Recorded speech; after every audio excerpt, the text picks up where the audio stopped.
Hello students, I am Abhay Kumar going to discuss part 12 of the chapter 4 moving charges and magnetism of class 12. The topic in this part to be discussed is torque on current carrying rectangular loop placed in uniform magnetic field and some NCERT text problems based on this formula. इस part में जो कि 12 class physics का के चौथे chapter का 12वां part है गतिशील आवेश एवं चुंबकत्व का, उसमें जो टॉपिक डिस्कस करने मैं जा रहा हूँ वह है किसी आयताकार धारा लूप पर जो चुंबकीय क्षेत्र में समरूप चुंबकीय क्षेत्र में स्थित है उस पर क्रियाशील बल आघूर्ण का सूत्र या व्यंजक प्राप्त करना है। और उसके अलावा इस सूत्र पर आधारित NCERT टेक्स्ट बुक का 2 प्रॉब्लम्स मैं सॉल्व करूंगा। तो सबसे पहले I am going to derive expression for torque acting on a rectangular current loop placed in uniform magnetic field. If a current carrying current loop is placed in a uniform magnetic field, it experiences a torque, and the torque tries to rotate the loop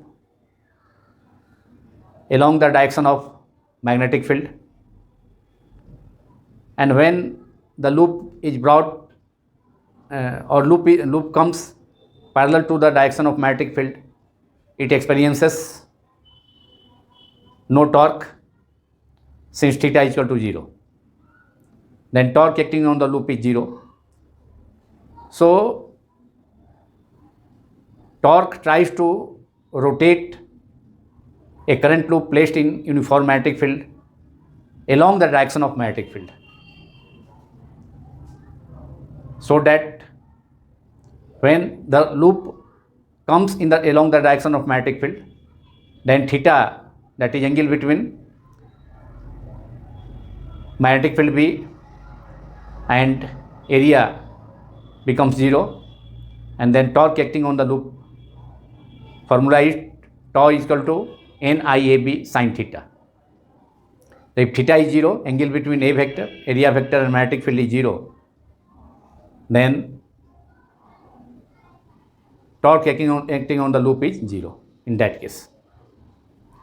And in the other case, if plane of the coil is parallel to the magnetic field, which is called radial magnetic field, in that case area vector drawn normal to the coil is perpendicular to the direction of magnetic field. In that case theta is equal to 90, and the torque will experience and the loop will experience maximum torque in that case. There are 2 situations after when we will able to derive the formula of torque acting on the rectangular current loop placed in a uniform magnetic field. Suppose a rectangular current loop of length L and breadth B is placed perpendicular to the direction of magnetic field, in which current I flows in either in clockwise direction or in anti-clockwise direction. I am going to take the direction of current in the rectangular current loop in anti-clockwise direction. एक current loop suppose करते हैं, आयताकार जो धारा loop जिसकी लंबाई L है, small l, चौड़ाई B है, तथा उसमें जो टोटल नंबर ऑफ टर्न्स है वह n है। तार का जो फेरा है, नंबर ऑफ टर्न्स वह n है, उसको तो बाद में हम सपोज करेंगे। और करंट जो आयताकार धारा लूप है, रेक्टेंगुलर करंट लूप है, उससे I current anti clockwise direction में फ्लो कर रहा है। तो इसके फिगर को मैं ड्रॉन करता हूँ। फिगर को, ये करंट लूप है रेक्टेंगुलर,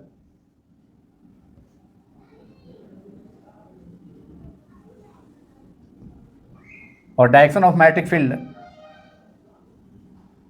हम इधर इसके लॉन्ग हॉरिजॉन्टल डायरेक्शन में रिप्रेजेंट करते हैं डायरेक्शन ऑफ मैग्नेटिक फील्ड, और इसके डायरेक्शन ऑफ मैग्नेटिक फील्ड के परपेंडिकुलर रेक्टेंगुलर करंट लूप यही है जिसको रखा गया है, और इसका नाम है PQRS।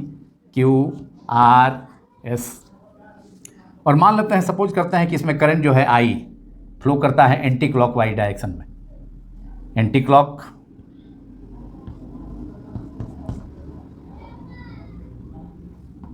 क्लॉक हो गया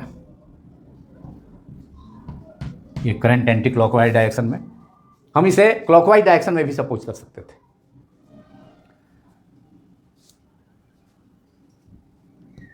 हम जानते हैं कि जब किसी कंडक्टर को यूनिफॉर्म मैग्नेटिक फील्ड में रखा जाता है तो वह एक फोर्स एक्सपीरियंस करता है। तो यहाँ भी जो इसका ऑल फोर जो आपका इस रेक्टेंगुलर करंट लूप का सभी चार जो साइड्स हैं, सभी चार जो भुजाएं हैं PQ, QR, RS and PS, ये फोर्स एक्सपीरियंस करेगा चूँकि इसको मैग्नेटिक फील्ड B के परपेंडिकुलर रखा गया है। B is the direction of magnetic field, B जो है डायरेक्शन ऑफ चुंबकीय क्षेत्र की दिशा है, और इसके लंबवत एक रेक्टेंगुलर आयताकार धारा लूप, रेक्टेंगुलर करंट लूप या आयताकार धारा लूप जिसे हिंदी में कहा जाता है, उसको रखा गया है, और करंट का डायरेक्शन एंटी क्लॉकवाइज है। इतना क्लियर है। और इसका लेंथ हमने शुरू में ही माना, सपोज किया था, इसका लेंथ जो है PQ लेंथ हो गया। इस लेंथ को हम L सपोज करते हैं, L, और इसका जो ब्रेड्थ है ये ब्रेड्थ हो गया PS या QR, तो ये कितना है, ये B है। लेंथ L है, ब्रेड्थ जो है B है। PS और QR ब्रेड्थ हो गया, और PQ और RS जो है लेंथ हो गया। दोनों इस ये लेंथ है, PQ L है, RS भी L होगा। अब यहाँ जो फोर्स अप्लाई होगा उसको फ्लेमिंग लेफ्ट हैंड रूल से डायरेक्शन ऑफ फोर्स, ये करंट का डायरेक्शन, तीनों लेफ्ट हम अपने लेफ्ट हैंड के फर्स्ट 3 फिंगर्स को म्यूचुअली परपेंडिकुलर स्ट्रेच करते हैं एक दूसरे के लंबवत। बाएं हाथ का, अपने बाएं हाथ के पहले 3 उंगलियों को एक दूसरे के परपेंडिकुलर डायरेक्शन में स्ट्रेच करते हैं, फैलाते हैं, जिससे कि ये करंट का डायरेक्शन, ये डायरेक्शन ऑफ ये मिडिल फिंगर जो बीच का फिंगर है लेफ्ट हैंड का, वह उसको हम रखेंगे करंट के अलॉन्ग, जो कंडक्टर से करंट फ्लो कर रहा है। यहाँ कंडक्टर आयताकार लूप जो है, रेक्टेंगुलर लूप PQRS के PQ साइड से करंट I P से Q की तरफ फ्लो कर रहा है, तो इसके अलॉन्ग हम अपने लेफ्ट हैंड के मिडिल फिंगर को रखेंगे। और ये जो 4 फिंगर है ये डायरेक्शन ऑफ मैग्नेटिक फील्ड इधर नीचे की ओर, और ये थंब जो है ये डायरेक्शन ऑफ फोर्स। तो फोर्स इस पर जो काम करेगा वह किधर काम करेगा, इधर। ये फोर्स का डायरेक्शन हो गया, इसको हम F1 मान ले सपोज करते हैं। F1 direction of force acting on the vertical side, first vertical side PQ of the rectangular loop. ये जो आयताकार धारा लूप है उसके उदग्र भुजा PQ पर जो फोर्स काम कर रहा है F1 का डायरेक्शन, जिसको हमने फ्लेमिंग के बाएं हाथ का नियम, फ्लेमिंग लेफ्ट हैंड रूल से इसको रिप्रेजेंट किया है उसके हेल्प से। और QR साइड पर यहाँ जो फोर्स है इसको हम F2 मान लेते हैं। इसका डायरेक्शन तो ये F2 हो गया। और अब इस साइड पर यहाँ जो है साइड आपका RS, फिर दूसरा पैरेलल साइड है PQ के पैरेलल साइड, जो कि मैग्नेटिक फील्ड B के डायरेक्शन के परपेंडिकुलर है। तो इस पर भी फोर्स एक्सपीरियंस, ये साइड भी फोर्स एक्सपीरियंस करेगा। RS साइड भी करंट लूप का फोर्स एक्सपीरियंस करेगा, क्योंकि इसे भी, इस साइड RS को भी मैग्नेटिक फील्ड के परपेंडिकुलर रखा गया है, यूनिफॉर्म मैग्नेटिक फील्ड में रखा गया है। इसका भी लेंथ L ही होगा, क्योंकि PQ जो लेंथ रेक्टेंगुलर लूप का जो लेंथ है, लंबाई है, वह L है, और इसका जो ब्रेड्थ है, चौड़ाई, वह B है। तो इसका भी लेंथ जो है RS और PQ दोनों L ही होगा।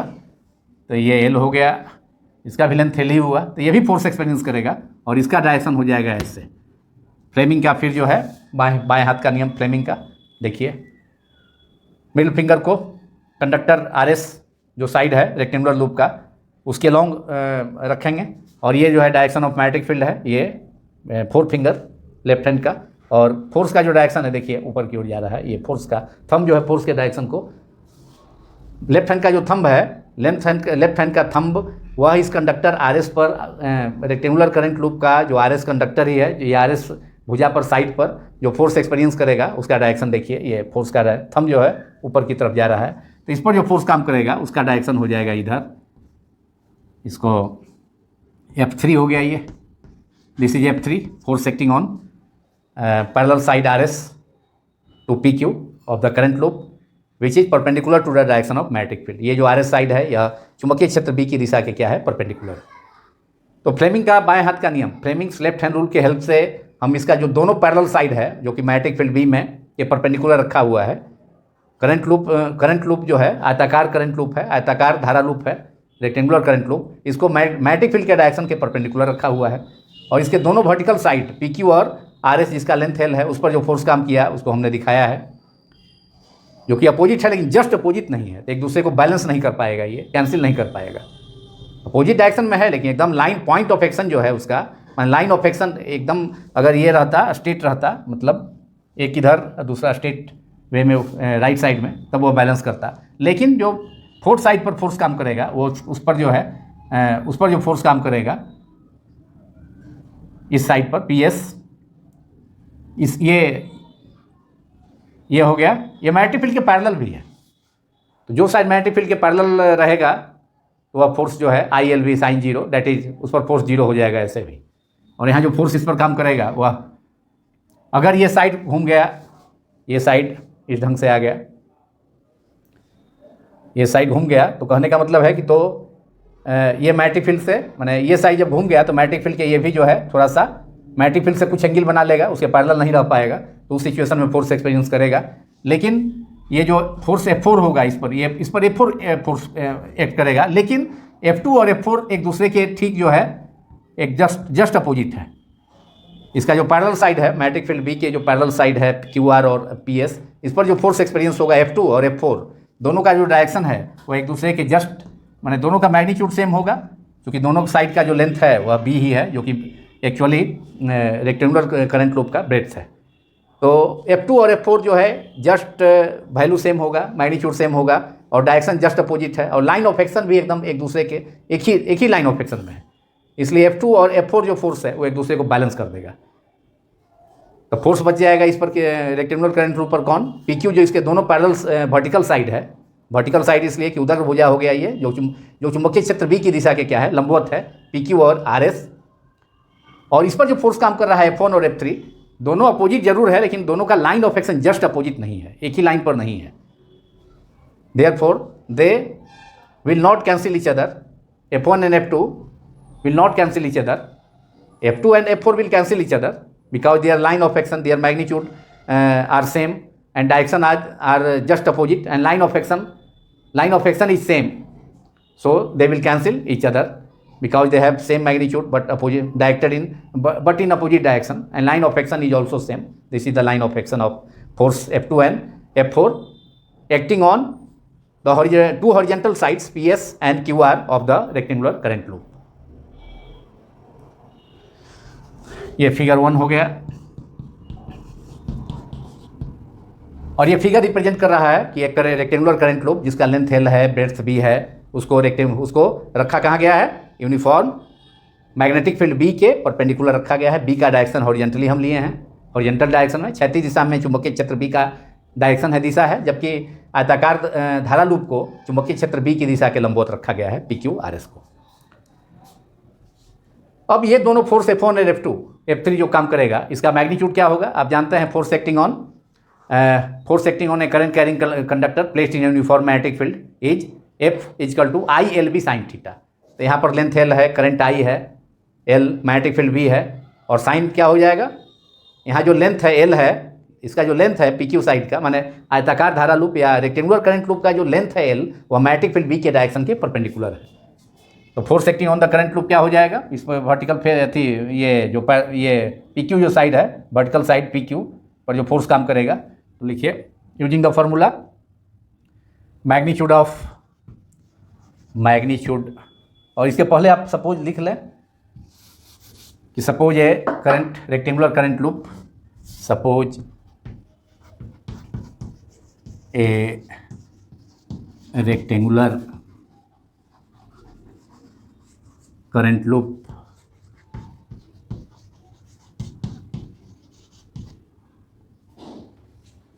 of length L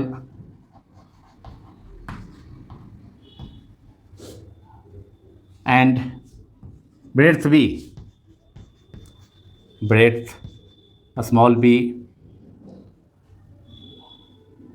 through which या in which current I flows in anticlockwise direction, in which जिसमें current electric current I anticlockwise direction में फ्लो कर रहा है, हमने सपोज किया है in which current I flows in anticlockwise direction is placed perpendicular to the uniform magnetic field B, is placed perpendicular to the uniform magnetic field of magnitude B, uniform magnetic field B, magnitude भी है uniform magnetic field का। Current I flow कर रहा है तो the vertical side P Q और force जो रहेगा इसके वर्टिकल साइड पर फेस पर वो हम निकाल लेते हैं F1 एंड F3, और F2 और F4 तो एक दूसरे को बैलेंस कर देगा क्योंकि दोनों का मैग्नीट्यूड सेम है। जो हॉरिजेंटल साइड है QR, हॉरिजेंटल साइड से QR और PS रेक्टेंगुलर लूप का, उस पर जो फोर्स काम कर रहा है वह फोर्स जो है दोनों F2 और F4 मैग्नीट्यूड में सेम है, डायरेक्शन में अपोजिट है, दोनों का लाइन ऑफ एक्शन भी सेम है, they will cancel each other, और मैग्नेटिक फील्ड B के पैरेलल भी है। उस पर फोर्स एक्ट करेगा जब टॉर्क के कारण जो है कॉइल घूमेगा, रेक्टेंगुलर लूप घूमेगा, तो PS का जो डायरेक्शन B से कुछ एंगल होगा, या हो सकता है कि पूरा जब रोटेट हो जाए तो PS जो होगा B के परपेंडिकुलर भी हो जाएगा, तो उस सिचुएशन में फोर्स एक्सपीरियंस करेगा। तो now force acting on the vertical side PQ of length L of the rectangular loop is force acting on the vertical side PQ। ना वो मैग्नेटिक फोर्स ये होगा, क्योंकि हमने फार्मूला बतलाया है, उसके लिए एक्सप्रेशन भी डिराइव किया था। के लेंथ का कोई कंडक्टर मैग्नेटिक फील्ड B में जिससे करंट I फ्लो करता है रखा जाता है, तो वह फोर्स एक्सपीरियंस करता है, और कितना फोर्स एक्सपीरियंस करेगा उसका वैल्यू ILV साइन थीटा। तो ये वर्टिकल साइड PQ पर जो फोर्स काम करेगा वो कितना होगा, तो magnetic force using the formula magnetic force, magnitude of magnetic force acting on the vertical side कौन सा है, PQ है, PQ of the rectangular loop, of the rectangular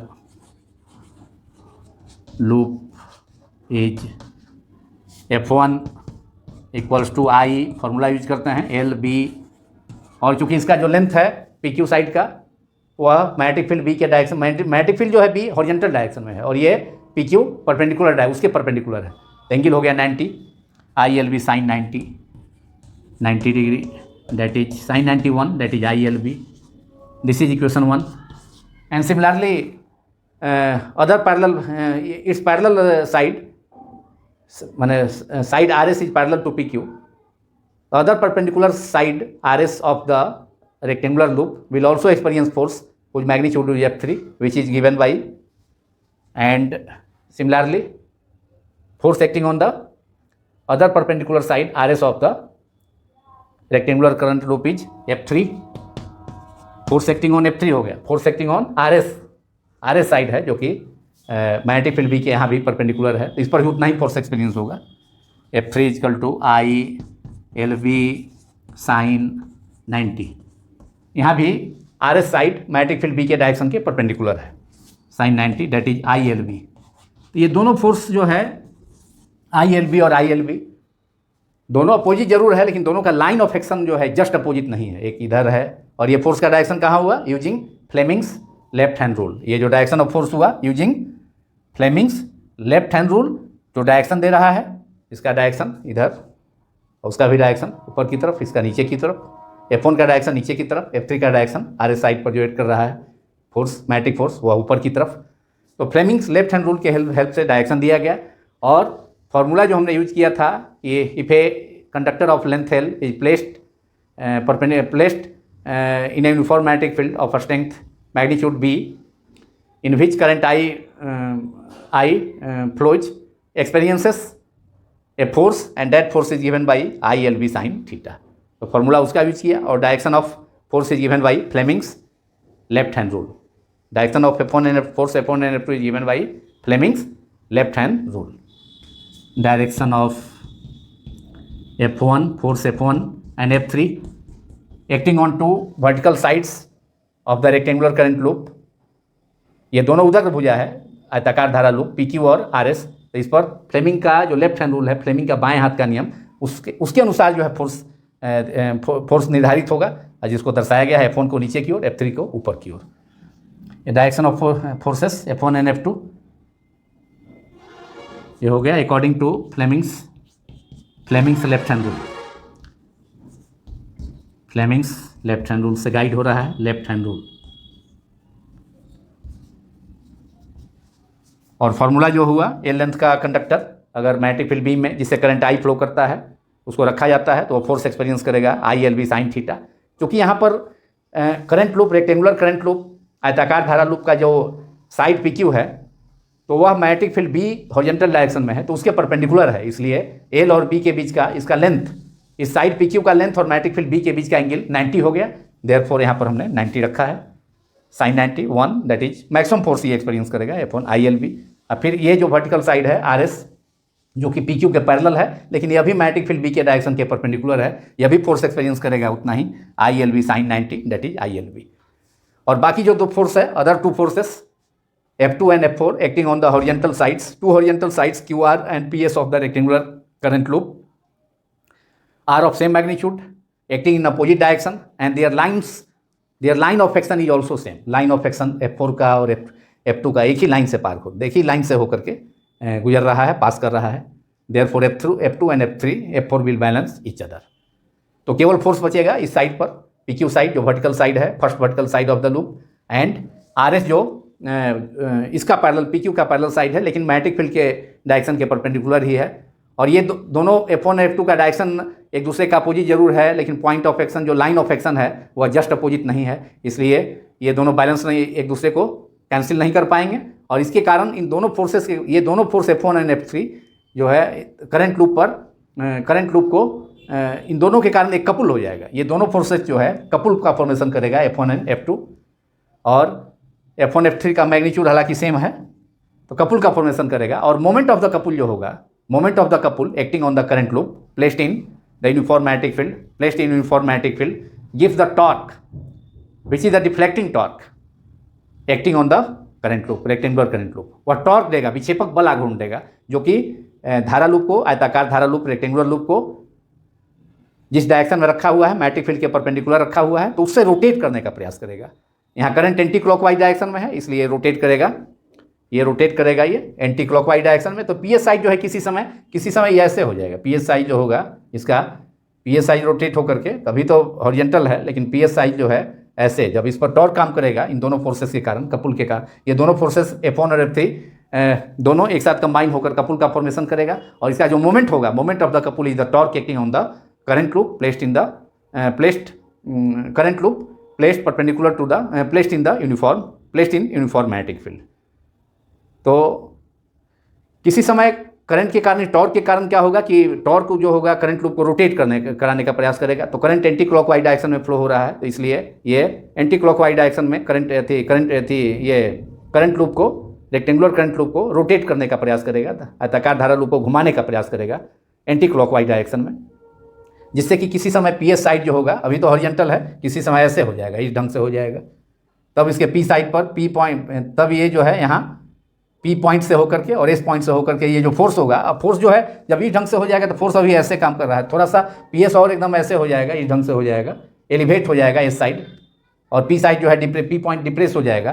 तब ये फोर्स जो होगा एकदम आ जाएगा, ये और भी इधर आ जाएगा, F1 एकदम ठीक नीचे, और F3 जो है S साइड पर जो है, SR पर जो फोर्स काम कर रहा है वो ठीक ऊपर काम करेगा। तो इसका, इस कॉइल का PS जो पार्ट है, PS जो आपका साइड है, उसको मैं फिर से एक फिगर में उस सिचुएशन को, जब ये PS जो है, जब ये रेक्टेंगुलर लूप घूम गया, रोटेट हो गया टॉर्क के कारण, तब जो सिचुएशन आएगा, तब F1 एकदम सीधे जो है डाउनवर्ड, और F3 जो है सीधे S पॉइंट से होकर के सीधे अपवर्ड काम करेगा, एक्ट करेगा। तब टॉर्क का माने जो होगा, मोमेंट ऑफ कपुल हम निकाल लेंगे, magnitude of either forces F1 and F3 and perpendicular distance between two forces, उस फिगर से क्लियर होगा, उससे हमारा टॉर्क का एक्सप्रेशन निकल जाएगा।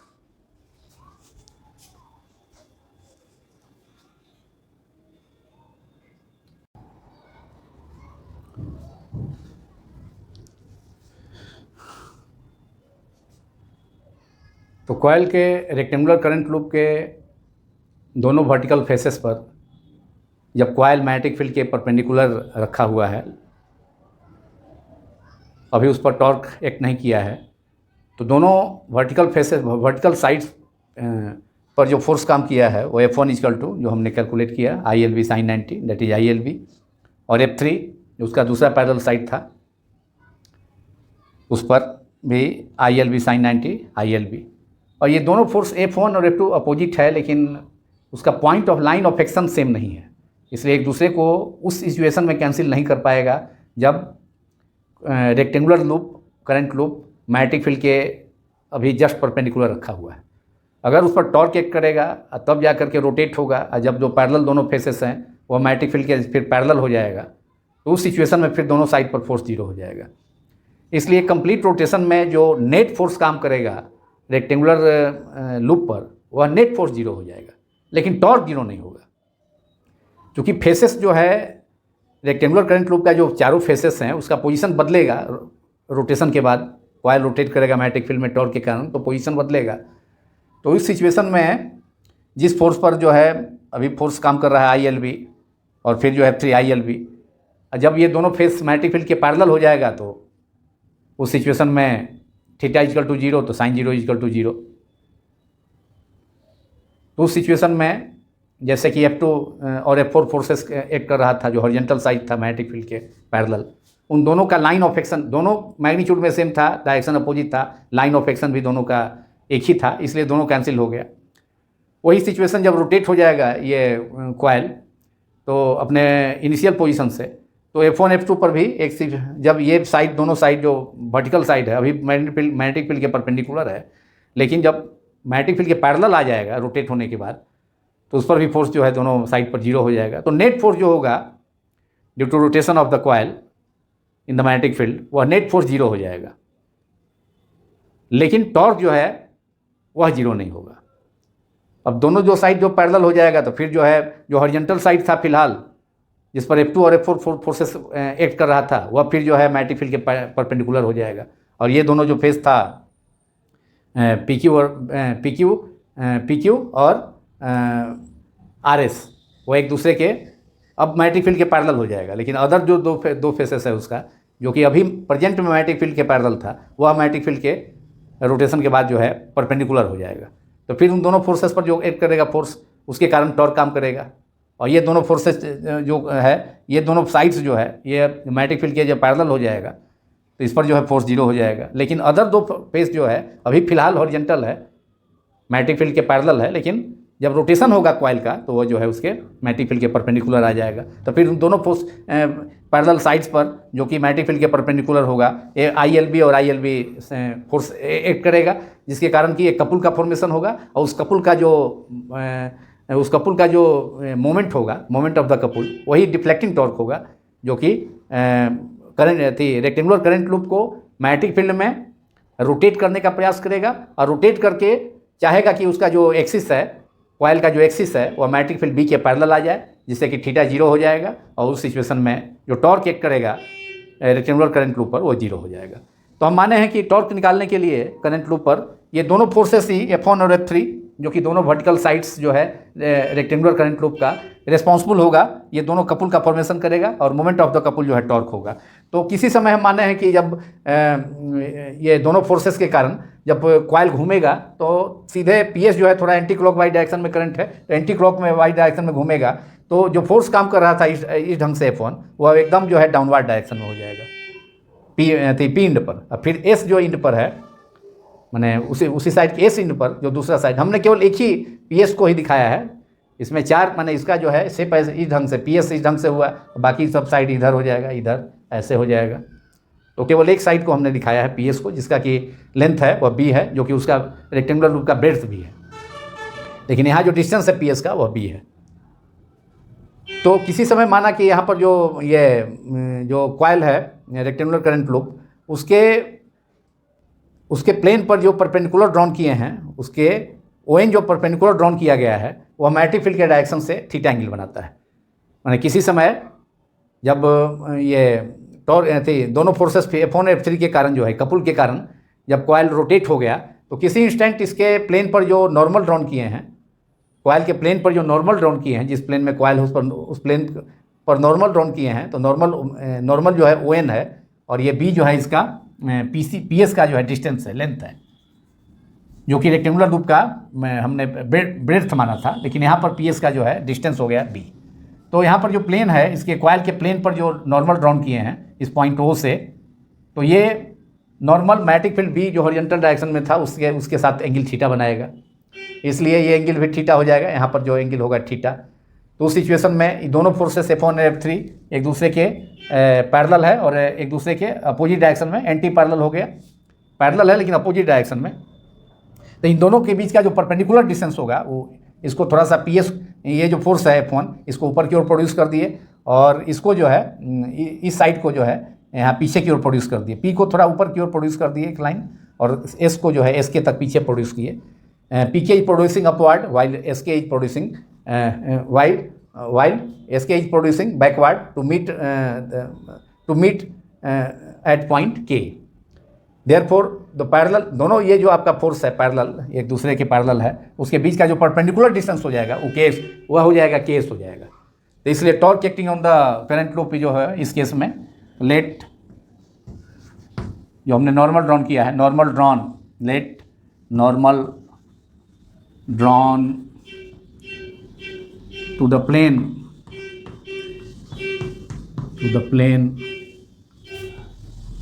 of the coil मतलब रेक्टेंगुलर लूप, कॉइल भी कहा जा सकता है, to the loop at any instant. जो नॉर्मल हमने ड्रॉन किया है वो कौन है? ON, या नॉर्मल जो है ON है, normal drawn to the plane of the loop at any instant. ये नॉर्मल है ON, that is ON makes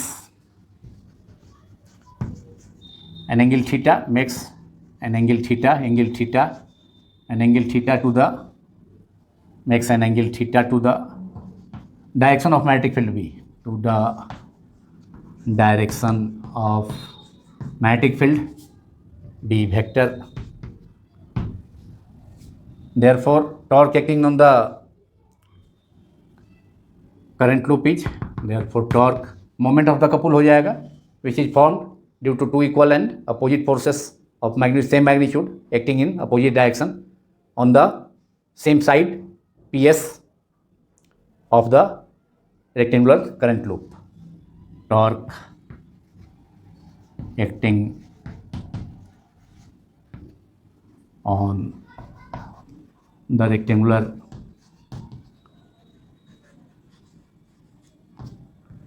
current loop is tau is equal to magnitude of either forces F1 and F3. F1 F3 जो force काम कर रहा है PS side के P end और S end पर, ये P एकदम P पर जो है एकदम फोर्स जो है, जब लूप रोटेट हो गया है तो ये फोर्स इस ढंग से काम कर रहा था उस समय जब B के वर्टिकल रखा हुआ था PS साइड। अब थोड़ा सा तिरछा हो गया है करंट के कारण, फ्लो कर रहा है, तो उसके कारण ये दोनों कपुल के कारण ये जो है पोजीशन जब यहाँ आएगा तो ये फोर्स इस ढंग से था, अब एकदम सीधे डाउनवर्ड हो जाएगा। अब वो फोर्स था थोड़ा सा तिरछा इस ढंग से जो काम कर रहा था नॉर्मली डायरेक्शन में, लेकिन इस ढंग से था तो एकदम वर्टिकल हो जाएगा ऊपर, जब PS का पोजीशन थोड़ा सा इंक्लाइंड हो जाएगा तब थीटा एंगल से घूमने के बाद। तो torque is equal to magnitude of either force into perpendicular distance between two forces, case हो गया, और मैग्नीट्यूड ऑफ आइदर फोर्स कितना हो गया? F1 का या F2 F3 का मैग्नीट्यूड, दोनों में से किसी का ले लेते हैं। सपोज F1 का मोड ले लिए, into perpendicular distance between two forces, दोनों फोर्स इस ढंग से पैरेलल एक दूसरे के अपोजिट पैरेलल काम कर रहा है, तो परपेंडिकुलर डिस्टेंस हो जाएगा इधर से case into perpendicular distance between two forces, perpendicular distance between two forces F1 and F2, distance between F1 and F3, और ये परपेंडिकुलर डिस्टेंस कितना है? Case, that is case. और F1 का मोड हो गया कितना? ILB, और case is B sine theta, that is IL गुने B, L multiplied by B into B sine theta, और length into breadth equal to area. इसको हम लिख सकते हैं I L into B into capital B into B sine theta, और L into B length into breadth, length into breadth क्या हो जाएगा, रेक्टेंगुलर लूप का एरिया, तो उसको हम लिख सकते हैं A, capital A, area of the loop, area of the loop. ये हो जाएगा I capital A, I capital A B sine theta, ये टॉर्क हो गया, और वेक्टर फॉर्म में इसको हम लिख सकते हैं, यही एक्सप्रेशन हो गया टॉर्क के लिए, यही एक्सप्रेशन हो गया। This is equation 1। अब इसमें रेक्टेंगुलर करंट लूप में अगर नंबर ऑफ टर्न्स कॉइल का n है तो n से क्या कर देंगे, मल्टीप्लाई कर देंगे।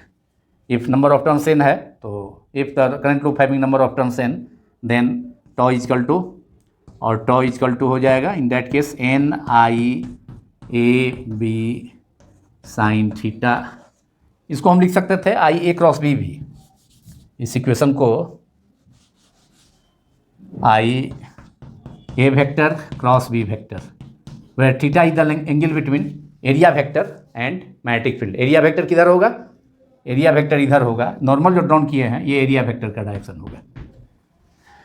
रेक्टेंगुलर करंट लूप पे एरिया पर जो नॉर्मल ड्रॉन करेंगे, जो मैग्नेटिक फील्ड के डायरेक्शन से थीटा बनाया एंगल फॉर्म कर रहा है, तो यही एरिया वेक्टर हो गया। Area vector is the vector which is drawn normal to any area placed in the magnetic field.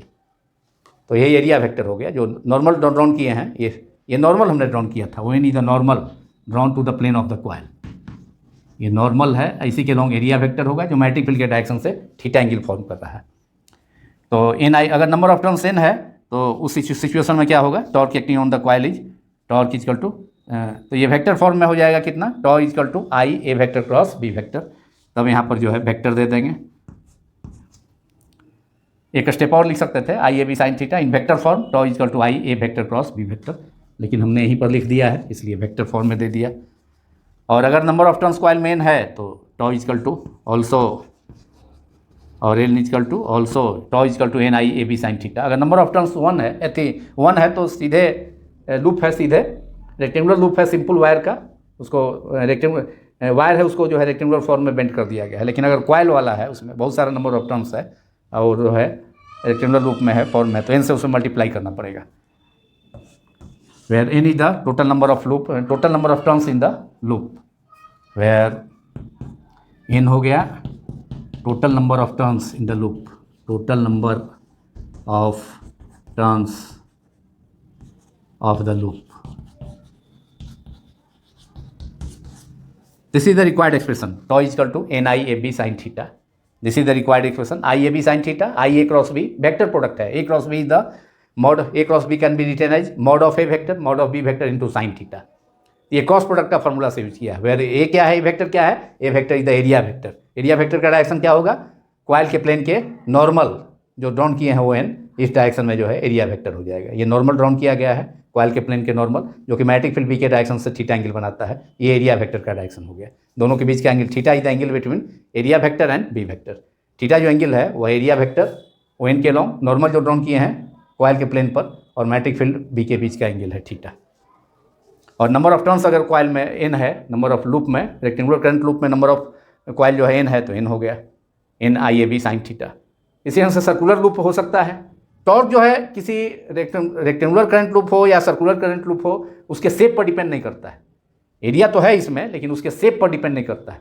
Torque जो होगा वो शेप पर डिपेंड नहीं करता है। रेक्टेंगुलर करंट लूप की जगह अगर सर्कुलर लूप पे लिया जाए और टॉर्क का एक्सप्रेशन निकाला जाए, टॉर्क का वैल्यू, तो टॉर्क जो है एरिया पर डिपेंड करता है, मैग्नेटिक फील्ड करंट पर डिपेंड करता है, number of turns per depend करता है, लेकिन करंट लूप के शेप पर डिपेंड नहीं करता है। इस पर एक टेक्स्ट प्रॉब्लम भी है। उसमें सर्कुलर लूप है तो क्या करता है, उसके जगह सर्कुलर लूप की जगह दूसरा लूप लिया जाए, प्लेनर लूप लिया जाए, तो टॉर्क पर क्या इफेक्ट होगा, तो नो इफेक्ट। टॉर्क में कोई चेंज नहीं होगा, इसलिए कि टॉर्क जो होगा करंट लूप पर जो फॉर्म एक्ट कर रहा है वह करंट लूप के शेप पर डिपेंड नहीं कर सकता है। शेप पर डिपेंड नहीं करता है, कोई शेप का होगा, एरिया पर डिपेंड कर रहा है। लेकिन एरिया अगर सेम है और शेप दूसरा है तो टॉर्क के वैल्यू पर कोई चेंज नहीं होगा। तो इसमें हमने देखा कि जो करंट लूप है, rectangular current loop magnetic field में रखा गया है, सिचुएटेड है, तो उस पर जो नेट फोर्स होगा वह जीरो होगा, लेकिन टॉर्क जो है वह जीरो नहीं होगा, क्योंकि चारों ऑल फोर्सेस जो है एक दूसरे के अपोजिट काम कर रहा है। लेकिन लेकिन दो साइड जो होगा वह मैग्नेटिक फील्ड के डायरेक्शन के हमेशा परपेंडिकुलर होगा। तो उसके कारण जो है कपल फॉर्मेशन होगा। उस कपल के कारण जो है टॉर्क एक्ट करेगा, जो कॉइल को, जो कि रेक्टेंगुलर करंट लूप को रोटेट करने का प्रयास करेगा और किस डायरेक्शन में लाने का प्रयास करेगा, जिधर जो करंट लूप का जो एक्सिस है वो मैग्नेटिक फील्ड के डायरेक्शन में आ जाए। तो उस सिचुएशन में थीटा जीरो हो जाएगा। जब रेक्टेंगुलर करंट लूप का जो कोई है प्लेन है वह बी के एक्सिस जो है, रेक्टेंगुलर करंट लूप का जो एक्सिस है, लूप का एक्सिस अगर बी के एलोंग आ गया तो थीटा जीरो हो जाएगा, और थीटा जीरो हो गया तो sine zero is equal to zero.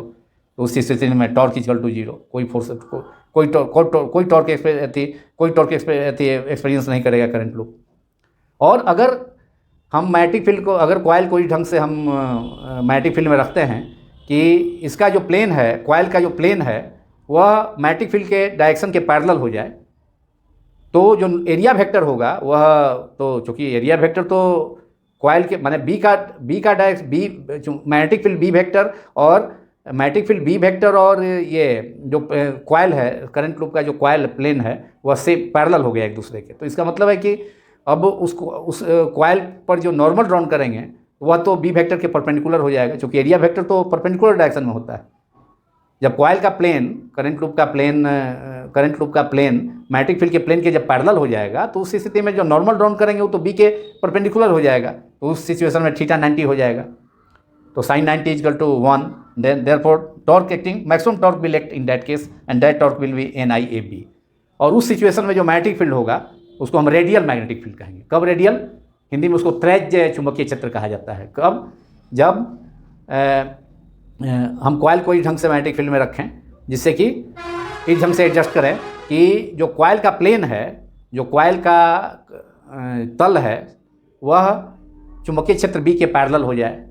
तो जब बी के पैरेलल हो जाएगा कॉइल का जब प्लेन है, कॉइल का प्लेन, तो उस सिचुएशन में जो नॉर्मल हम ड्रॉन करेंगे कॉइल के प्लेन पर वह मैग्नेटिक फील्ड के क्या हो जाएगा, परपेंडिकुलर हो जाएगा। क्योंकि एरिया वेक्टर तो अब कॉइल का प्लेन और मैग्नेटिक फील्ड दोनों पैरेलल हो गया। तो अब हम नॉर्मल जो ड्रॉन करेंगे कॉइल के प्लेन पर, नॉर्मल जो ड्रॉन करेंगे कॉइल के प्लेन पर वह तो मैग्नेटिक फील्ड के परपेंडिकुलर हो जाएगा। तो उस सिचुएशन में जो मैग्नेटिक फील्ड होगा उसको हम क्या कहेंगे, radial magnetic field. That magnetic field is called radial magnetic field in which maximum torque will act on the loop. तो टॉर्क इजकल टू थीटा 90 हो जाएगा। तो for the radial magnetic field theta is equal to 90 and this is the required expression. You can write this is the required expression. This is the required expression of the torque acting on a rectangular current loop placed in uniform magnetic field. This is the required expression.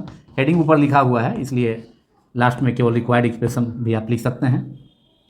ये आपका number of turns है, n equal to expression हो गया IA cross B, और number of terms अगर n है तो इसको लिख सकते हैं NIAB sine theta, that is NIA cross B। यहाँ हम लिख सकते हैं इस पर NIA क्रॉस B भी लिख सकते हैं क्रॉस प्रोडक्ट का यूज करते हुए। NIA vector cross B vector. A vector क्या है? एरिया वेक्टर है। एरिया वेक्टर का डायरेक्शन किधर होता है? कॉइल के प्लेन के नॉर्मल, ये जो नॉर्मल ड्रॉन किए हैं वो एन डायरेक्शन के लॉन्ग होता है। तो for the radial magnetic field क्या होगा? रेडियल मैग्नेटिक फील्ड क्या है?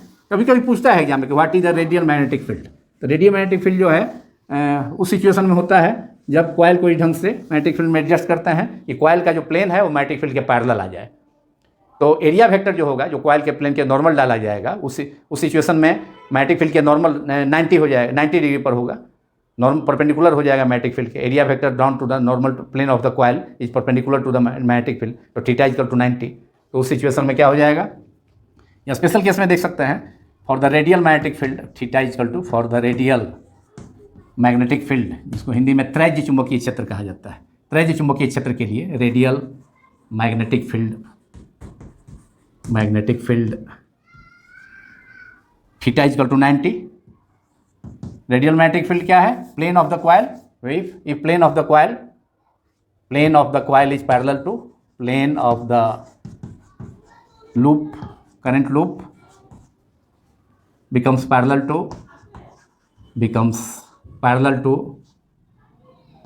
to the magnetic field, parallel to magnetic field B. So that magnetic field is called the magnetic field in which plane of the loop becomes parallel to the magnetic field that is called radial magnetic field. तो radial magnetic field को हमने define भी कर दिया, the magnetic field in which plane of the loop becomes parallel to the magnetic field, bracket में इसको हमने लिख दिया है। तो थीटा इक्वल्स टू क्या हो जाएगा, थीटा इक्वल टू, दोनों पैरेलल हो गया, तो प्लेन पैरेलल है मैग्नेटिक फील्ड के, तो आपस में जीरो हो गया, लेकिन जो एरिया वेक्टर ड्रॉ करेंगे प्लेन पर वह मैग्नेटिक फील्ड के परपेंडिकुलर हो जाएगा। Then theta equal to 90, angle between A vector and B vector is 90। Theta 90 means है एरिया वेक्टर जो है मैग्नेटिक फील्ड के तब परपेंडिकुलर हो जाएगा, angle between A vector and B vector, A is the area vector जो कि coil के प्लेन के नॉर्मल डाला गया है, ड्रॉन किया गया है। A vector angle between A vector and B vector, angle between A vector and B vector, that is theta equal to 90। Theta is the angle between A vector and B vector. Then equation, from equation 2 अगर number of 1 और 2 से भी हम use कर सकते हैं, this is the equation 2। यहाँ n जो है नंबर ऑफ टर्म्स है, this is equation 2, N I A cross B torque acting on the rectangular current loop is theta 90। Therefore from equation 2 we have, equation 2 becomes, from equation 2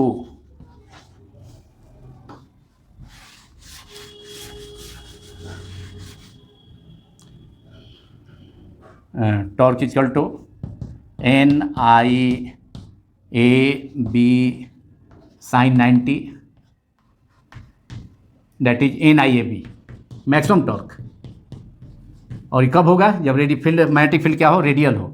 और radial field का importance है magnetic field moving coil galvanometer में भी, जो इस chapter का सबसे last topic है, दो पार्ट के बाद आएगा, लास्ट पार्ट में आएगा, एक पार्ट या 2 पार्ट के बाद आएगा जो लास्ट टॉपिक है। तो रेडियल मैग्नेटिक फील्ड का इंपॉर्टेंस मूविंग कॉइल गैल्वेनोमीटर में भी है, वहाँ भी वो भी इसी प्रिंसिपल पर बेस करता है। मैक्सिमम टॉर्क वहाँ भी तभी होगा जब रेडियल मैग्नेटिक फील्ड होगा। तो ये मूविंग कॉइल गैल्वेनोमीटर में भी, चल कुंडली गैल्वेनोमीटर के केस में भी रेडियल मैग्नेटिक फील्ड का इंपॉर्टेंस है, महत्व है। एन आई ए बी हो गया, ये मैक्सिमम टॉर्क हो गया, दिस इज इक्वेशन 3, ये रेडियल मैग्नेटिक फील्ड के लिए हो गया। And this torque is maximum torque, tau is equal to tau max हो गया। ये जो रेक्टेंगुलर करंट लूप पर टॉर्क काम करेगा, ये मैक्सिमम टॉर्क होगा, चूँकि साइन थीटा इजकल टू 90। और दूसरे सिचुएशन में अगर थीटा 0 हो जाए, जैसा कि टॉर्क चाहता भी है, टॉर्क का काम ही है कि वो बी को जो लूप है उसके एक्सिस को बी के पैरेलल ले आए, तो उस स्थिति में थीटा 0, तो उस स्थिति में टॉर्क जो है 0 हो जाएगा। तो ये हमने देख लिया टॉर्क के बारे में, रेडियल फील्ड के मैग्नेटिक फील्ड का भी देखा, रेडियल मैग्नेटिक फील्ड के बारे में भी, रेडियल मैग्नेटिक फील्ड के केस में जो टॉर्क होगा करंट लूप पर मैक्सिमम होगा। और एक चीज़ और भी देखा कि करंट लूप पर जो रेक्टेंगुलर करंट लूप पर जो टॉर्क एक्ट करता है वह उसके एरिया पर तो डिपेंड करता है, शेप पर डिपेंड नहीं करता है, शेप से इंडिपेंडेंट होता है। और एक बात और भी देखा कि नेट फोर्स जो होगा, total force acting on the current loop in when it is situated in magnetic field is 0 but torque is not 0। ये सब इंपॉर्टेंट बातें थी इसमें। तो ये टॉपिक तो समाप्त हुआ।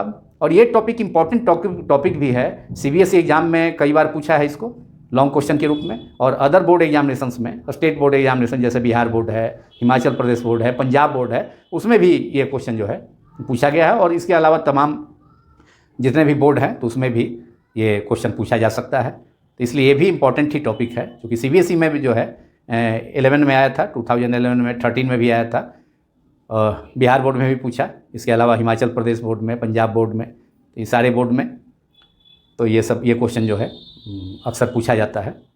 इस क्वेश्चन को भी तैयार करना चाहिए। अब इसके बाद इस पर बेस्ड एनसीईआरटी टेक्स्ट बुक का 2 प्रॉब्लम्स उसको मैं सॉल्व करने जा रहा हूँ।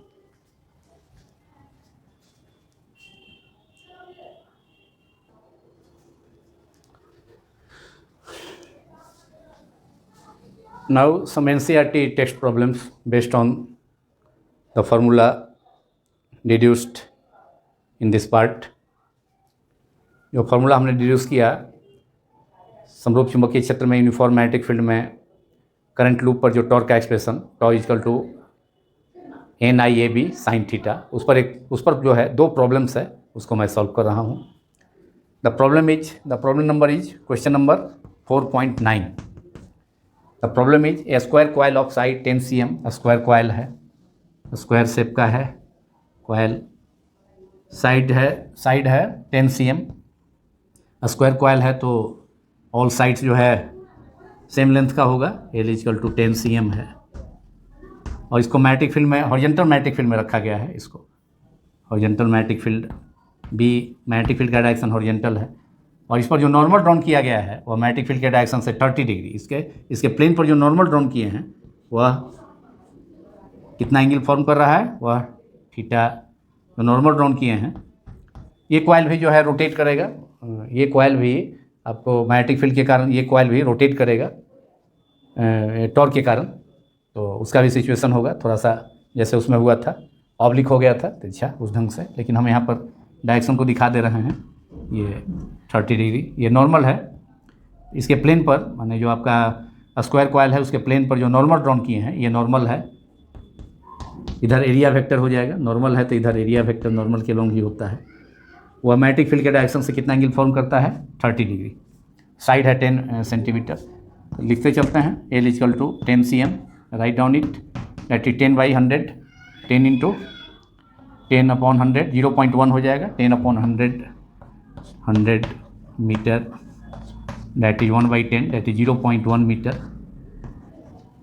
तो कॉइल का जो एरिया हो जाएगा, एरिया की हमको ज़रूरत होगी, तो area equal to side square, square coil है तो साइड उसका जो एरिया होगा स्क्वायर कॉइल का side square, that is 0.1 square हो गया, that is 0.1 into 0.1, that is 1 into 10⁻⁻² metre square area हो गया।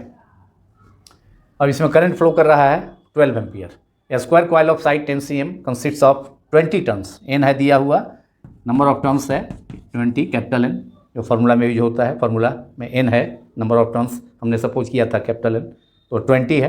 Carry a current of 12 ampere, I equal to 12 ampere. All data are given. The coil is suspended vertically, coil को and normal to the plane of the coil, coil is suspended vertically, coil को magnetic field B के perpendicular suspend किया गया है जैसा कि हमने दिखाया है, और इस पर जो नॉर्मल ड्रॉन किया गया है यहाँ पर इसके कॉइल के प्लेन पर वह मैग्नेटिक फील्ड के डायरेक्शन से the normal drawn to the plane of the coil makes an angle of 30 degree with the direction of a uniform horizontal magnetic field, और magnetic field strength 0.8 tesla. Magnetic field strength दिया है B, capital B equal to 0.8 tesla. Magnetic field का strength है 0.80 Tesla, तो 0.8 के बाद जो zero है उसको हम छोड़ भी सकते हैं, that zero can be left. So magnetic field B is only 0.8 Tesla. It can be written as. So what is the magnitude of the torque experienced by the coil? Torque क्या होगा? Magnitude of the torque को हमको उसका magnitude निकालना है, magnitude of the torque निकालना है। Tau is equal to what? ये torque का सिंबल tau है, ये हमको कैलकुलेट करना है। फार्मूला आप जान गए, सारा चीज़ है, फिगर से भी हमने दिखला दिया कि magnetic field horizontal magnetic field भी हॉरिजॉन्टल डायरेक्शन में है, और स्क्वायर जो आपका कॉइल है उसको उससे करंट फ्लो कर रहा है, तो उसको उससे करंट फ्लो कर सकता है, तो ये यहाँ करंट का डायरेक्शन जो है ये क्लॉकवाइज और एंटी क्लॉकवाइज दे सकते हैं। आई करंट फ्लो कर रहा है सभी साइड से होकर के, और कॉइल के प्लेन पर जो नॉर्मल ड्रॉन किए हैं वो एन, जिसके अलॉन्ग एरिया वेक्टर होगा, क्योंकि कोई भी एरिया होगा उस पर नॉर्मल ड्रॉन करेंगे, एरिया पर नॉर्मल अगर ड्रॉन करेंगे परपेंडिकुलर डायरेक्शन में तो उधर एरिया वेक्टर हो जाएगा जो बी मैग्नेटिक फील्ड के डायरेक्शन से 30 डिग्री फॉर्म कर रहा है। तो इसमें फार्मूला हम अप्लाई कर देंगे टॉर्क का, सारा चीज़ दिया है, tau equal to I N B N I A B sine theta.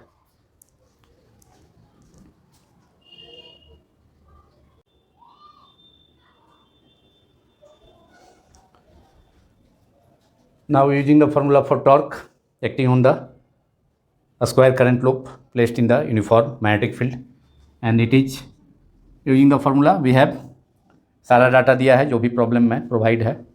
Length है, एरिया है, लेंथ एरिया हम निकाल लिए, स्क्वायर कॉइल है तो एरिया हो गया L square, number of turns है, करंट है, मैग्नेटिक फील्ड है। Using the formula we have tau equal to N I A B sine theta, n equals to number of turns is 20 multiplied by current is I is 12 ampere, area is 1 into 10⁻⁻², length है 0.1 meter, magnetic field भी magnetic field 0.80, that is 0.8 Tesla into sin 30। यहाँ जो coil का plane पर जो normal drawn किए हैं O N, that is उसके अलॉन्ग एरिया वेक्टर होगा, मैग्नेटिक फील्ड के डायरेक्शन से एंगल थीटा 30 डिग्री फॉर्म कर रहा है। फिगर में हमने डायग्राम में डिमॉन्स्ट्रेट किया है, दर्शाया है। अब ये हो गया साइन 30 हाफ हो जाता है, ये 12 इंटू 2 ये यहाँ पर 0 कैंसिल हो जाएगा, यहाँ पर 0.8 है तो यहाँ पर डिसमल से 8/10 हो जाएगा तो ये 0 कैंसिल हो गया, तो हो गया ये साइन 30 हाफ हो जाएगा। तो 12 into 2 24 into 8 multiplied by 10⁻⁻² multi sine 30 half हो गया, और हाफ से ये कैंसिल हो गया, 12 हो गया, बचा 12 into 8 that is 96 into 10⁻⁻² that is 0.2 place पर डिसमल है, दैट इज 96/100 हो जाएगा, दैट इज 0.96। टॉर्क है, इसका unit newton metre. Force into length of distance होता है, torque is equal to force into perpendicular distance, force multiplied by that is newton metre, answer. This is the torque acting on the square current loop placed in the uniform magnetic field. Now the next problem, I am going to solve the next problem, which is the last problem, which is also based on this formula, but in that case the loop is circular loop. But you know that circular loop, but you know that torque acting on a current loop placed in magnetic field is independent of the shape of the loop, provided area of the loop remains the same.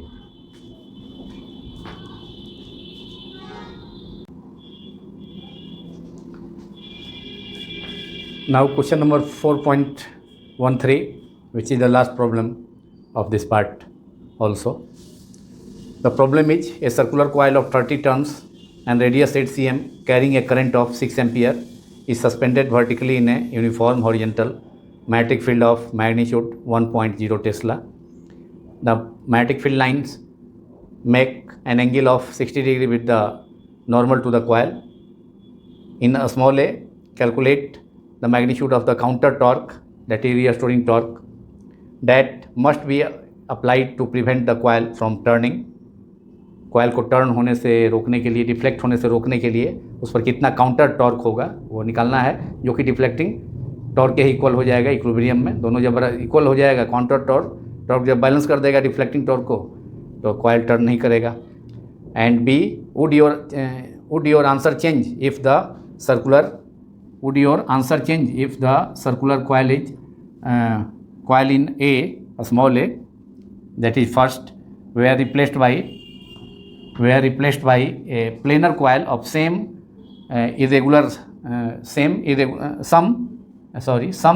shape that enclose the same area.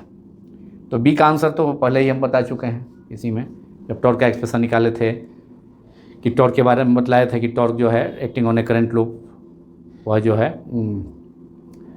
Shape पर depend नहीं करता है, area पर depend करता है, shape पर depend नहीं करता है। तो अगर सर्कुलर कॉइल की जगह दूसरा कोई कॉइल इरेगुलर शेप का लिया जाए जिसका एरिया जो सेम एरिया इंक्लोज करेगा, तो टॉर्क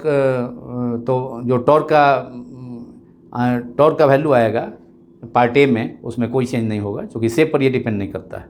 और कह रहा है कि एरिया अगर सेम है, इरेगुलर शेप है, दूसरा कोई सर्कुलर कॉइल की जगह लिया जाए, सपोज किया जाए, और उसका वह जो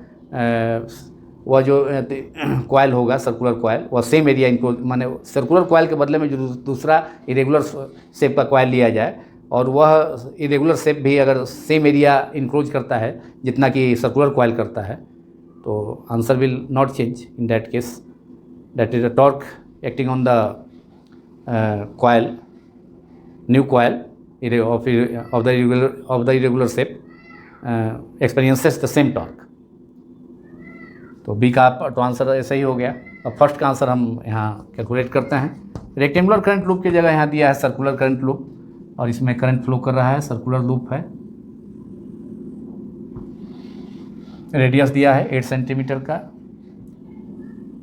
8 सेंटीमीटर है r equal to 8 cm radius हो गया। करंट इसमें फ्लो करता है, क्लॉकवाइज या एंटी क्लॉक कोई ले सकते हैं, सपोज कर सकते हैं। करंट आई हो गया, एंटी ले लिया, anti clockwise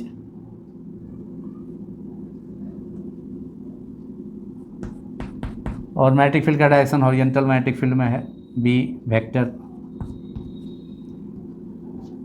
horizontal magnetic field है। और यहाँ जो एरिया ये नॉर्मल जो ड्रॉन किया गया है इसके प्लेन पर, normal drawn to the plane, normal drawn to the magnetic field lines makes an angle of 60 degree with the normal to the coil. तो नॉर्मल ड्रॉन किया गया है वो मैग्नेटिक फील्ड के डायरेक्शन से कितना एंगल फॉर्म करता है 60। यहाँ मान लिया कि नॉर्मल ड्रॉन किया गया इसके प्लेन पर, ये नॉर्मल ड्रॉन किया गया तो इधर एरिया वेक्टर हो जाएगा, वो इन नॉर्मल है इसके प्लेन पर जो मैग्नेटिक फील्ड लाइन जो पास कर रहा है।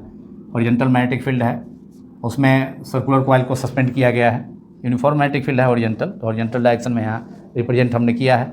और ये एंगल जो फॉर्म हुआ, ये angle, this angle is 60 degree.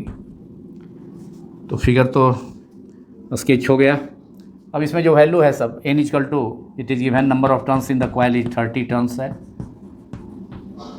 Radius है r of the coil 8 cm that is 8/100 metre, that is 8 × 10⁻² metre, 8/100 metre हो गया। और 100 मीटर मीन्स 10⁻+2, ऊपर जाके -2 हो जाएगा। और करंट है I इक्वल टू 6 एम्पियर, और magnetic field V equal to 1 tesla, 1.0 tesla that is 1 tesla. और थीटा वहाँ एंगल जो है नॉर्मल जो ड्रॉन किया गया है कॉइल के प्लेन पर, वो मैग्नेटिक फील्ड लाइन या मैग्नेटिक फील्ड के डायरेक्शन से 60 डिग्री का एंगल फॉर्म करता है, तो इक्वल टू 60 डिग्री। तो हमको ये पार्ट में निकालना है कितना काउंटर टॉर्क होगा, एक करेगा जो कि कॉइल को रोटेट होने से रोकेगा मैग्नेटिक फील्ड में। तो काउंटर टॉर्क का मतलब है कि रिस्टोरिंग टॉर्क। तो रिस्टोरिंग टॉर्क इक्विलिब्रियम में, रिस्टोरिंग टॉर्क जो होगा, इक्विलिब्रियम का मतलब है कि कॉइल रोटेट ना करे, तो रिस्टोरिंग टॉर्क जो होगा काउंटर टॉर्क, वह डिफ्लेक्टिंग टॉर्क के इक्वल हो जाएगा। तो in the equilibrium of the coil, so that the coil does not rotate in the uniform magnetic field, we have counter torque equal to counter torque equal to in the equilibrium of the coil होगा, so that the coil does not rotate in the magnetic field. Counter torque is equal to deflecting torque ये होगा equilibrium में, coil के equilibrium का मतलब जब coil, ये case होगा condition in the equilibrium of the coil, that means the coil does not rotate in the uniform magnetic field, equilibrium of the coil. अब सब वैल्यू फार्मूला जो वही होगा, तो counter torque that is restoring torque is equal to deflecting torque. और deflecting torque जो होगा, जो कॉइल को मैग्नेटिक फील्ड में डिफ्लेक्ट करने का ट्राई करता है, उसका फार्मूला हमने निकाला था करंट लूप पर। जो डिफ्लेक्टिंग टॉर्क होगा, टॉर्क का एक्सप्रेशन NIAB sin थीटा, तो उस फार्मूला का यूज कर देंगे।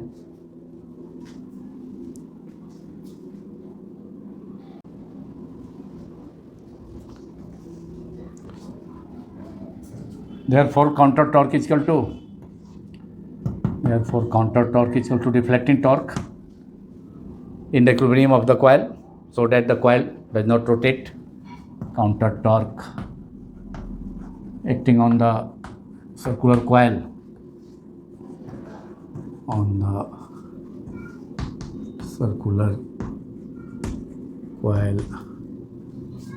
equals to deflecting coil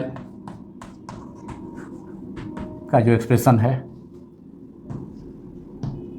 equilibrium में दोनों सेम होगा। काउंटर टॉर्क, रिस्टोरिंग टॉर्क और काउंटर टॉर्क डिफ्लेक्टिंग टॉर्क को बैलेंस कर देगा। और डिफ्लेक्टिंग टॉर्क का जो एक्सप्रेशन है NIAB sin थीटा। और number of turns, all quantities are given, N is 30,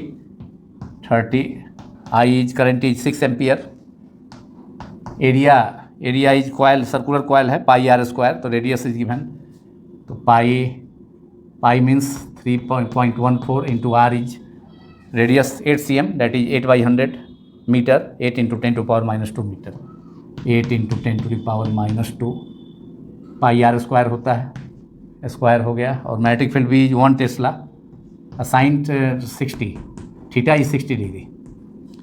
यहाँ जो नॉर्मल ड्रॉन किए हैं एरिया वेक्टर, नॉर्मल ड्रॉन किए हैं जिसके लॉन्ग एरिया वेक्टर है, वो मैग्नेटिक फील्ड लाइन से, मैग्नेटिक फील्ड के डायरेक्शन से 60 डिग्री एंगल फॉर्म करता है, जिसको कि डायग्राम में मैंने रिप्रेजेंट किया है।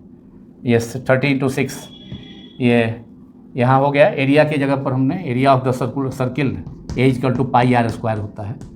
तो पाई की जगह डायरेक्ट हमने एरिया के बदले में पाई आर स्क्वायर और पाई का वैल्यू डायरेक्टली हमने पुट किया है 3.14 और R radius 8 into R small R equal to 8 into 10⁻⁻2 जो दिया है प्रॉब्लम में। अभी हो गया 30 इंटू 6 180 मल्टीप्लाइड बाई 3.14 और 8 square that is 64 into 10⁻⁻4 and sine 60 is √3/2। Sine 60 √3/2, ये 2 से 64 कैंसिल होकर 32 बचेगा। अब इसमें हम मल्टीप्लाई कर देंगे √3 1.7 180 मल्टीप्लाइड बाई 32 180 32 ये होगा 0 और 8 मल्टीप्लाइड बाई 24 4 2 5 3 + 2 5 0 6 7 5 7 60 दो प्लेस पर डिसमल है 57.60। ये 32 इंटू 180 हो गया और √3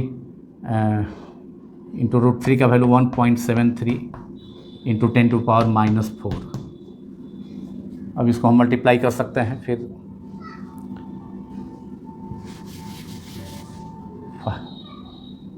5 यह हो जाएगा that equal to 57.6 into 1.73 into 10⁻⁻4।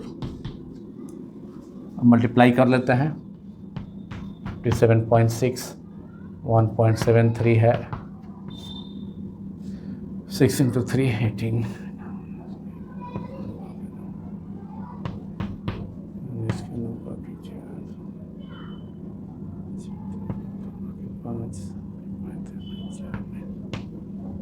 6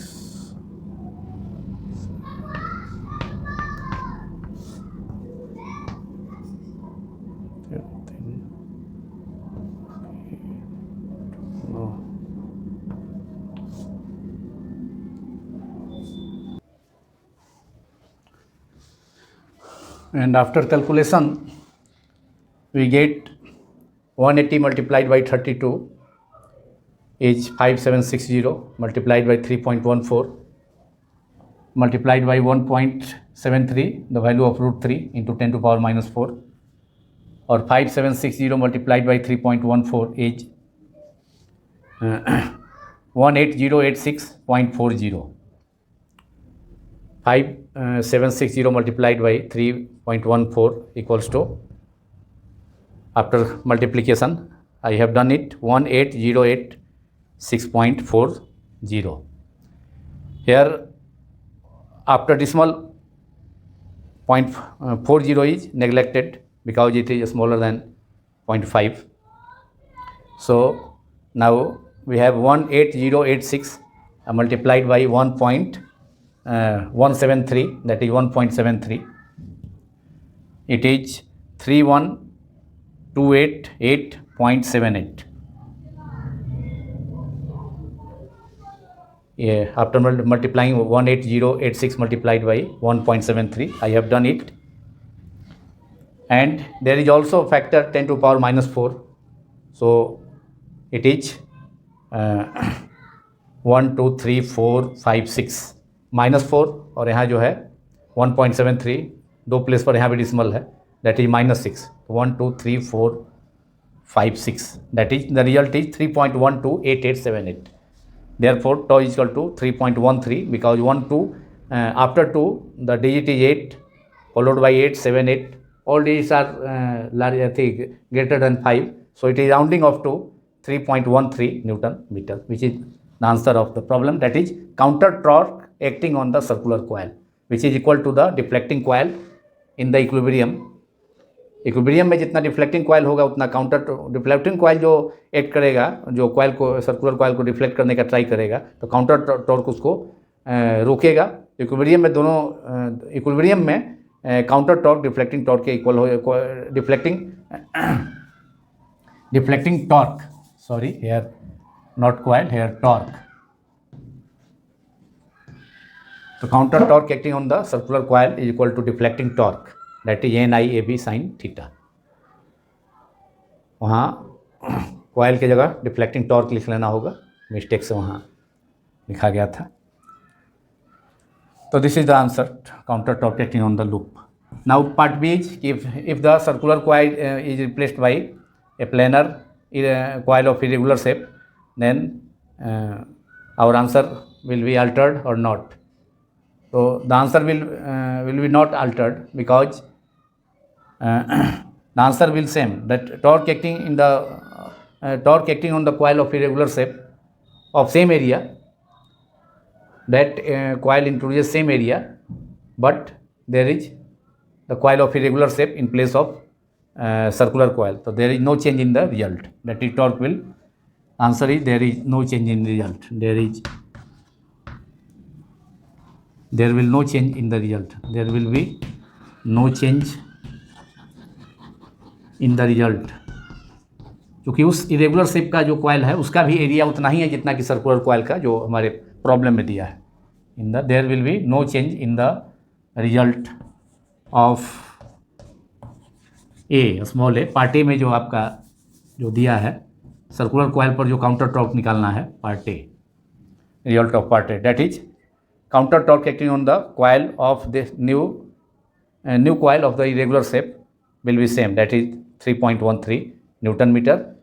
The reason is the torque is independent of the shape of the coil. Since torque acting on the current loop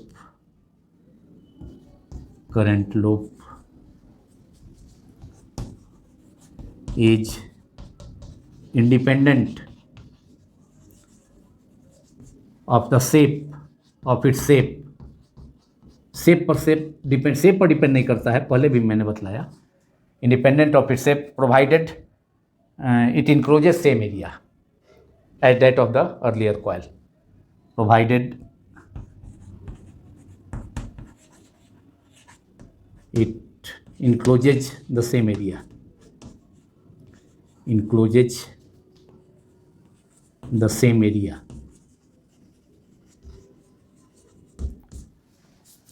So this is the answer of part B. और इसी के साथ ये part 12 समाप्त होता है। अब part 13 में हम current loop behaves as a magnetic dipole उसको करेंगे। उसके बाद magnetic moment of a revolving followed by magnetic moment of a revolving electron in an atom, and the last topic will be moving coil, galvanometer and some problems also. तो 3 parts में, इसमें 3 parts के बाद ये chapter समाप्त हो जाएगा और कुछ प्रॉब्लम्स भी। तो 4 पार्ट्स और मिला के 15 और 16 पार्ट्स इसमें होगा। उसके बाद 5th चैप्टर स्टार्ट होगा। Thank you very much.